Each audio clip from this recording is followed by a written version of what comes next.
cambio positivo que lleva la bolsa, porque está... Hola de nuevo desde Wall Street, estamos con Paulo Vieira da Cunha de Verbank Consulting y decíamos que en este bloque ya nos íbamos a ocupar de una de esas dos grandes cuestiones que están bajo el foco, expectativas, bueno, la reforma tributaria o corte de impuestos, que quizás hay que empezar un poco aclarando qué es lo que parece que vamos a tener, si de verdad una reforma tributaria con todo lo que eso implica o un corte de impuestos. Eso es uno de los temas que está más en los medios en los últimos, no sé qué tanta importancia tiene, pero no, sí es importante, tiene, claro, sí, y yo creo que debería ser una reforma que debería, pero debería ser, no está claro que va a ser, porque una reforma verdadera sería una reforma que no solo aumenta la productividad de las empresas, que podría ser que esta reforma haría, pero que sea una reforma que torne todo el sistema impositivo más eficiente, más equitativo y que no genere desequilibrios macroeconómicos en el corto plazo, o sea, que no cree déficits mayores de lo que ya están proyectados. Y eso es donde esta reforma o esta propuesta de reforma parece que falla. Es una reforma que aumenta la inequidad del sistema distributivo, es una reforma que favorece a los ricos y especialmente a los superricos, es una reforma que no da beneficios de mayor largo plazo a la clase media, no hace nada para los más pobres, aumenta el déficit en casi 0.6, de 0.6 a casi 1% del PIB, dependiendo de tus proyecciones, y es por lo tanto una reforma que tiene muchos problemas, especialmente en el corto plazo y en su parte de justicia distributiva. Y además que si es así como termina saliendo, sería más entonces un corte de impuestos para un segmento de la... No, ¿o no? Yo creo que aquí hay que hacer la distinción entre lo que es la propuesta corporativa y el lado de particulares y familias. La propuesta de la legislación corporativa es una buena propuesta, o sea, es un aumento de competitividad al reducir la tasa de tributación sobre las ganancias de 35 a 20%. También elimina toda una serie de distorsiones, inclusive la distorsión que favorece que las empresas se endeuden a la vez de ir al mercado de acciones, y también quita toda una serie de ineficiencias horribles para sectores y empresas en particular, resuelve la cuestión de décadas de si la producción doméstica o externa trae beneficios y la repatriación o no de ganancias, hace un acuerdo sobre eso, y también hace mucho más equitativo el tratamiento de las subsidiarias de empresas multinacionales que operan en Estados Unidos, que no tienen tributación adecuada en el momento. Entonces, en fin, en última palabra, las propuestas del sistema corporativo son buenas y deberían ser apoyadas. Lo importante es que la reducción de la tributación que se espera de esa reforma, que es una reforma que sería bienvenida, sea completamente o más balanceada por un aumento en la tributación de la renta, particularmente de la renta de los más grandes. Altas.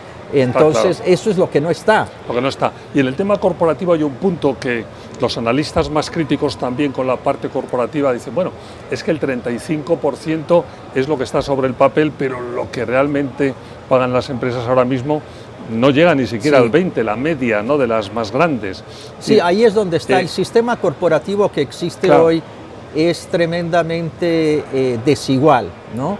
Entonces la idea es de que, y los que pagan mucho menos es porque explotan muchas de las ventajas. De las ventajas, especialmente, los loopholes, las exenciones, que claro, ahí tienes que entrar muy en detalle y con mucha claridad y con mucha luz y taquígrafos te dicen sobre el tema, y ahí no tenemos la sensación de que estén entrando... No, sí están, yo creo que ¿tú sí crees están, que sí? Bueno, eso porque es positivo. Uno de los grandes loopholes es la cuestión del tratamiento distinto territorial, si es ganancias afuera o ganancias domésticas, que eso estaría resuelto por esta nueva propuesta si va adelante. Entonces, sí haría con que todo el sistema sería más transparente, más sencillo y más horizontal. O sea, que en el lado corporativo podemos estar...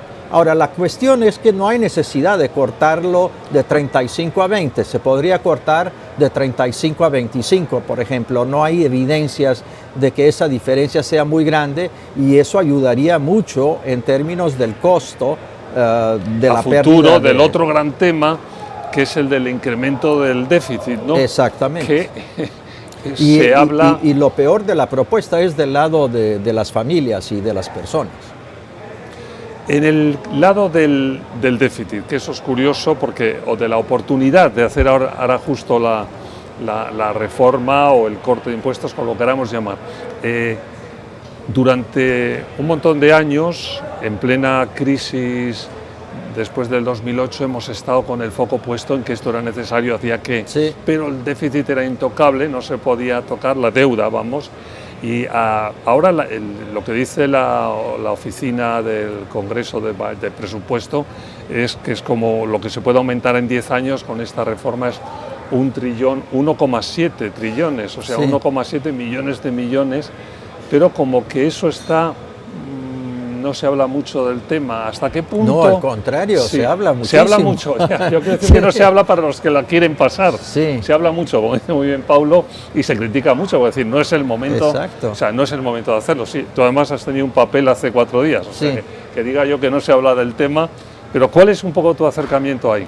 Bueno, yo creo que aquí la cuestión es que se ve la dominancia de la política con P minúscula sobre el bienestar social, sobre el trabajo de más largo plazo de la clase política, porque la verdad es que, como decíamos antes, pasados 10 años, esta economía finalmente salió de su hueco, claro. Salió con ciertas dificultades, incluso una de un PIB potencial muy bajo, pero que es un problema estructural. Entonces, eso hace con que la situación actual ya sea potencialmente uno de exceso de demanda agregada. Ese exceso de demanda agregada es un desequilibrio macroeconómico que a largo plazo produciría resultados muy malos. Entonces, para eso existe la política monetaria, para que realmente pueda combatir ese desequilibrio, y lo que sería adecuado, y seguramente yo creo que aún con el nuevo director del FED sería tener una política monetaria contraccionista para reverter ese aspecto del déficit. Entonces, el déficit que están proponiendo los republicanos tiene 2 aspectos malos. En primer lugar, porque es desnecesario, dado el sistema tributario, innecesario, y aumenta el déficit sin razón de ser, porque como están haciendo una reforma tributaria, debían hacerla de forma que no aumente el déficit, claro, que sea neutra. Y en segundo lugar, es muy malo porque en este momento del ciclo económico tendría que ser combatido por una mayor tasa de una elevación de los tipos de intereses, de tal manera que el efecto sobre la economía de la expansión del déficit sería se neutralizara o se combatiría de una forma peligrosa con aumentos de tipos de interés. Entonces, claro, el resultado no es bueno, ¿no? No es bueno, está claro. Bueno, aquí tenemos que hacer una pausa, vamos a hacerla. Cuando volvamos nos ocupamos de esa otra expectativa, el tema de cómo va a actuar esa nueva FED con nuevo presidente a partir de febrero y los temas que anticipaba Paulo. Sigan con nosotros desde Wall Street.